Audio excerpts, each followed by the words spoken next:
السلام علیکم ورحمۃ اللہ وبرکاتہ۔ عزیز طلباء، اللہ کی ذات سے امید ہے آپ سب خیر و عافیت سے ہوں گے۔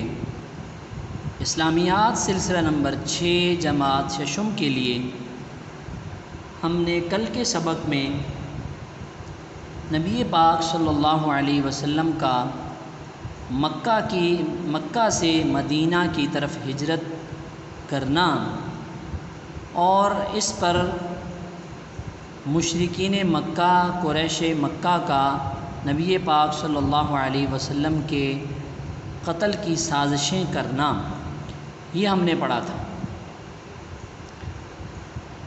آج ہم اسی عنوان کو آگے چلاتے ہیں کہ آپ صلی اللہ علیہ وسلم نے ہجرت کا ارادہ فرما لیا اور ادھر سے مشرکین مکہ نے آپ کے مکان کا گھیراؤ کر لیا، محاصرہ کر لیا۔ ان حالات میں نبی پاک صلی اللہ علیہ وسلم نے اپنے چچا زاد بھائی حضرت علی رضی اللہ تعالیٰ عنہ کو بلایا اور فرمایا کہ علی، آج رات آپ میرے بستر پر آرام کر لو، سو جاؤ۔ مقصد یہ تھا تاکہ مشرکین اگر جھانک کر اندر دیکھیں تو وہ یہ محسوس کریں کہ بستر کے اوپر کوئی سویا ہوا ہے، اور وہ یہی سمجھیں کہ نبی پاک صلی اللہ علیہ وسلم ابھی تک ادھر ہی ہیں۔ نبی پاک صلی اللہ علیہ وسلم نے حضرت علی کو اپنے بستر پہ سلایا اور آپ صلی اللہ علیہ وسلم اپنے گھر سے سورہ یاسین کی تلاوت کرتے ہوئے اپنے گھر سے نکلے اور مکہ مکرمہ کو الوداع کہا، اور مکہ مکرمہ کو چھوڑتے ہوئے نبی پاک صلی اللہ علیہ وسلم غمزدہ بھی تھے، اور مکہ سے محبت کا بھی اللہ کے نبی صلی اللہ علیہ وسلم نے اظہار فرمایا، اور فرمایا کہ اگر یہاں کے رہنے والے مجھے مجبور نہ کرتے تو میں آپ کو کبھی چھوڑ کر نہ جاتا۔ مکہ سے تھوڑے فاصلے پر ایک پہاڑ ہے، جبل سور۔ اس پہاڑ پر جب نبی پاک صلی اللہ علیہ وسلم پہنچے تو صبح کا وقت قریب ہو چکا تھا۔ اب وہاں سے اگر آگے سفر کرتے تو پتہ چل جاتا مشرکین مکہ کو، اس لیے آپ صلی اللہ علیہ وسلم نے اور حضرت ابوبکر صدیق رضی اللہ تعالیٰ عنہ نے 27 سفر بروز جمعہ کو جبل سور کی ایک غار میں قیام فرمایا، جو آج غار سور کے نام سے مشہور ہے۔ عزیز طلباء، آج کے سبق کی اب ہم بلند خوانی کرتے ہیں۔ اس کے لیے کتاب کھولیں گے، صفحہ نمبر 47۔ حضرت علی رضی اللہ تعالیٰ عنہ کی فداکاری مطلب قربانی۔ کیسا نازک وقت تھا، دشمن قتل کے لیے تیار ہیں، کوئی مددگار نہیں، ہاں اللہ سب سے بڑا مددگار ہے۔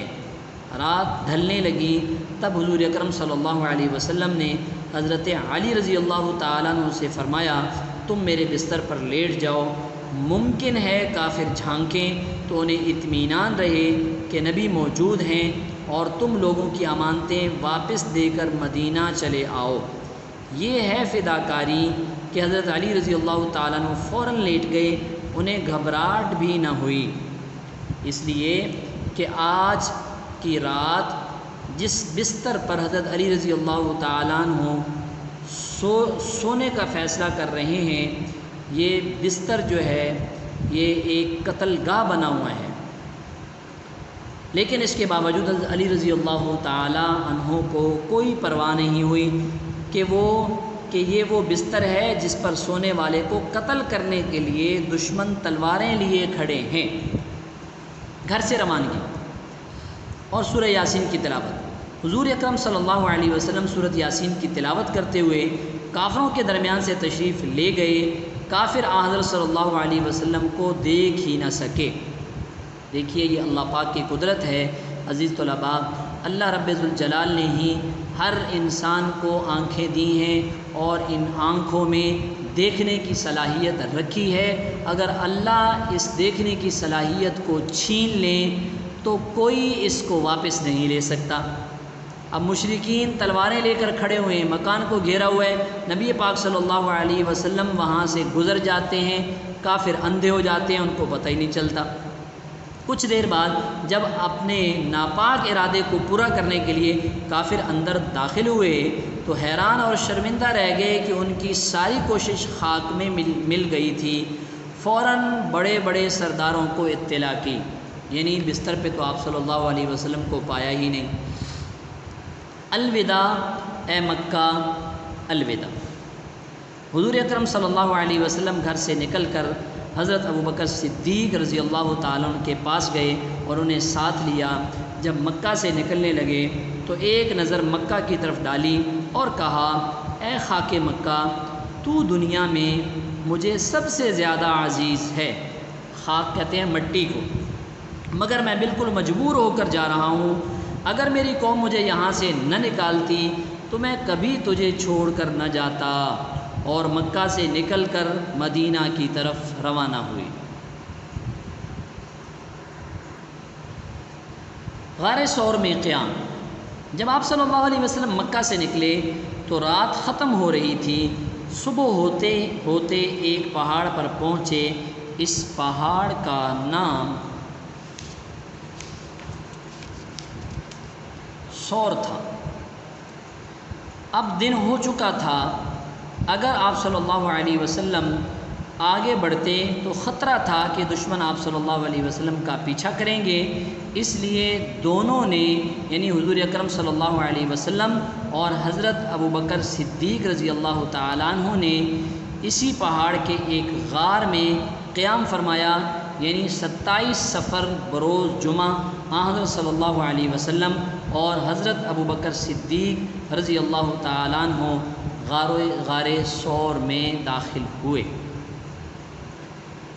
عزیز طلباء، اس کے ساتھ ہی آج کا ہمارا سبق مکمل ہوا۔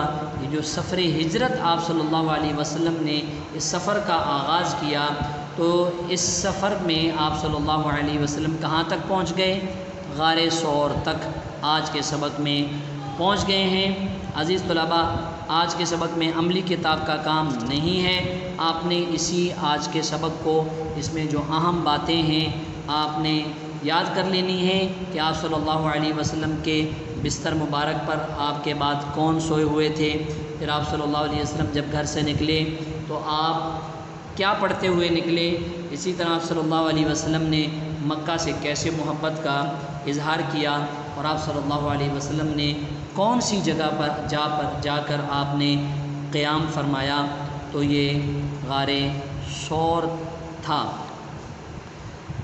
کل کا جو آپ نے عملی کتاب میں کام کیا تھا اس کو ایک نظر دیکھ لیں۔ یہ ایک ہی سوال تھا آپ کا کل، اس کا جواب آپ نے امید ہے کر لیا ہوگا۔ حضرت صلی اللہ علیہ وسلم کی مکی زندگی کتنے عرصے پر مشتمل تھی، اس میں نبوت سے پہلے کتنے سال اور نبوت کے بعد کتنے سال تھے۔ عزیز طلباء، اللہ آپ کا حامی و ناصر ہو۔ السلام علیکم ورحمۃ اللہ وبرکاتہ۔